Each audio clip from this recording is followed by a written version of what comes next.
Futures are gapping down as the market is spooked by the new Chinese open source AI model DeepSeek. It runs similar to Mark Zuckerberg's, who's been doing his own deep seeking lately. Now, some people on the social medias think that DeepSeek is a total black swan event, and some people think that it's not really that big of a deal. Let's lay it out, and I'm going to tell you what I think, and then you can also draw your own conclusion. But this is the way I'm thinking about this. We have the paid model, GPT, that it's technically better. DeepSeek pretty much beats everything else except for GPT's best model, the O1 model, which is a paid model. Okay, and even their kind of second tier paid model, DeepSeek is just as good. I think actually slightly better after using both of them, because it can use more sources. It's still just as fast, and it can be more accurate. I have seen it actually be more accurate than 4.0. And I pay for all the models, right? I've played with all of them. And I was really thoroughly impressed by DeepSeek. From a technological standpoint, from my understanding, DeepSeek is also actually self-learning, whereas GPT is more of led in the right direction. It has like a reward system that leads it in the correct direction to how to answer questions, right? It's not truly self-learning, while DeepSeek is. Now, what really concerns me, and what I think will concern the market, is that China managed to do this without the top tier tech. Okay, we've been keeping the best tech for ourselves and blocking China from having access to it. And that was supposed to slow them down so that we could be the leaders in AI, so that we could maintain Western exceptionalism, right? The best of the best. Well, overnight, they made a model with worse tech than ours that is more cost efficient than all of our models, beating GPT significantly. Now, who knows if it's actually that much more cost effective, or if China's lying like they usually do when it comes to data. But it wouldn't be surprising if it was overall. It would make sense from a technological standpoint, from my understanding. So that is really concerning, because what you have here is a disruption to the narrative that has carried the market for pretty much 2 years, right? Because the whole drive for this market has been, we got to buy from NVIDIA. And that's what's taken this company to its, almost $3 trillion market cap, skyrocketed. It's because everyone needs the best AI chips. So NVIDIA can charge these crazy high margins because of the super high demand. And then boom, one of the best AIs, if not the best AI, comes out and it doesn't even have those chips. And it crushes everyone on benchmarks. And it's more cost effective to run. And a lot of people will say, well, companies won't actually use this AI model because they don't want to give their data to their CCP. Well, you can actually run these AI models on closed circuits, okay? You could run them in-house so they don't send data back to China, which means you can still run this model and not have to worry about that. And our company's going to run what is more cost effective and doesn't need as good tech to be operated? Probably, right? So it really throws a cog, I think, into GPT's business, OpenAI rather's business model. Although they do have a moat, right? They still have Sora, they still have DALL-E, the video and image generation systems, and they do have a lot of agents that are open source, right? People are making different applications that GPT has been plugged into on open source websites like GitHub, right? The thing is that DeepSeek is going to have the same thing, right? And it's going to have Chinese engineers all over working on it, right? China graduates more engineers than exist in the US every single year. And now you kind of see what's so scary about this tech race is we are really, really at a disadvantage.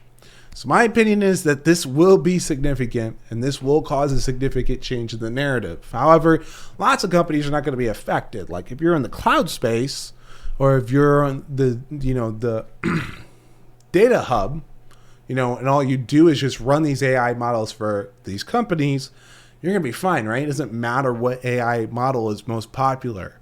But if you're NVIDIA, might lose a ton of pricing power because of this. Because of that, I'll be looking for downside on NVIDIA this week. Okay, if we break this parallel channel to the downside, I'll be looking for support to develop around the low 30s, probably buy some at the money puts and try to maximize returns. Now, I also am looking at FXI, China, because China's been pumping tons of stimulus, and I think that this new AI model could provide the optimism necessary to finally get some actual moves out of Chinese stocks, right? And we have this excellent ascending triangle on a 1 hour chart. I mean, very big structure.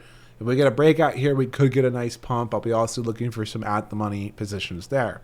Now, if my thesis proves to be incorrect, I'm going to be eyeing AVGO, which has like a really great ascending triangle kind of forming here as well. And I'll be looking for a pop to all-time highs. If I'm wrong, if the market goes right back to being bullish, don't forget there's a lot of economic data also coming out this week. We have big FOMC week. So all of that should also be on your radar. Let me get this pulled up right here. So obviously Wednesday is going to be a big day. And then Thursday you also have GDP numbers, initial jobless claims. So be cautious carrying swing positions into those because those are likely going to be substantial market movers. Now the last play on my watch list is going to be IBIT. Now we're seeing that Bitcoin's going to get smacked down with futures, but we are still well above our critical key level here at the 98,000. And in my opinion, if we can hold above this, all we need is a news catalyst from Trump, okay? He just released his meme coin. He's obviously going to be trying to pump crypto. He made a bunch of promises. Who knows if we get all the promises he made, but I'm hunting for the headline that's going to cause us to pump, and then I'm looking for a 120 target on Bitcoin. And so that would pump IBIT to an all-time high, and I'm just looking for that to give the signals. And that's going to be it for this week report. And I'll be honest, if you're having trouble with this market environment, I wouldn't be too tough on yourself. It's been tough for me. Past 2 weeks have been unusually rough. And it's really unusual for me to actually have 2 rough weeks in a row. I've worked very hard on my consistency. And I just had 2 rough weeks in a row, which is very unusual. And I think it's just a symptom of how tough the market is right now. Even the clear breakout to all-time highs is usually a clean buy it and go long. And then we got the sell-off on Friday. I think because of the AI news, I think that's why the market's also gapping down. You could maybe make an argument that the market's kind of reacting to Trump being kind of trigger happy with tariffs. It doesn't like the 25% tariff headline, right? What you want to see from tariffs, if you want the market to continue to be bullish, is you want to see like gradual, slow increases in the tariffs, not a blunt, sledgehammer, big number right off the bat, because that's going to be destructive to the GDP. It could also ramp back inflation. What you want to see is a slow, gradual increase, because the market might be able to tolerate that, especially as productivity seems to be coming back and in some parts of the economy continue to be strong. It really depends on what data you're looking at, though. And that's why the Fed might be able to cherry pick some bad data and cut interest rates again this week. But that doesn't make this easy to make money right now, especially if you're not used to Trump, used to him talking all the time. We've had 4 years of a pretty absent president without major headlines several times a day, and now we're having that. Very different environment, right? You have to quickly learn what you can ignore, what you can't ignore, and you have to learn how to keep an eye on Trump because he never stops talking, never stops tweeting. And right now it's just nonstop headline, and it's a lot of noise, right? That noise can be disruptive to your process. It can be very distracting. So I will say, back in the last regime, and maybe this will help some of you traders, what worked for me great in 2018 was let the emotional reaction happen to the headline and then look for the mean reversion back. And that was just on repeat trade I took in 2018 over and over and over. Market would get a big one-sided move based on whatever news happened, and then it would retrace the move, then create the new support or resistance, and then you let it play out from there. And you just wait for the tweets because they come like twice a week, and then you just do the same setup, look for the mean reversion. Almost every single time. It was like 70% win rate on that setup. So That's what's worked in the past. We haven't really seen that. This market's just melted up. I was bearish, and then we had to pivot here, go to the upside. I mean, I'm not taking heavy losses, but I'm not making money right now. I'm kind of stuck in like a break even, maybe slightly profitable break even type of environment. It's not fun. Still up since the beginning of the year for sure.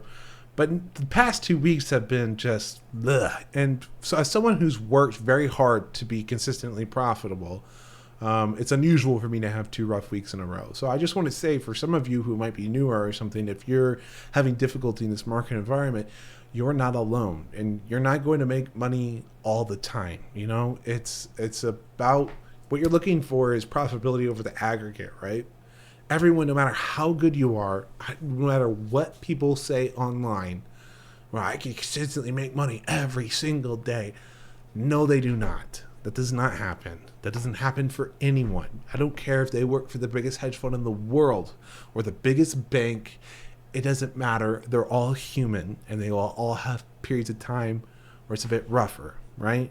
And what's key there is keeping the psychology intact and being like, okay, these processes that I worked very hard on are profitable over longer time periods, all right? So it's difficult now, but I know what I do works.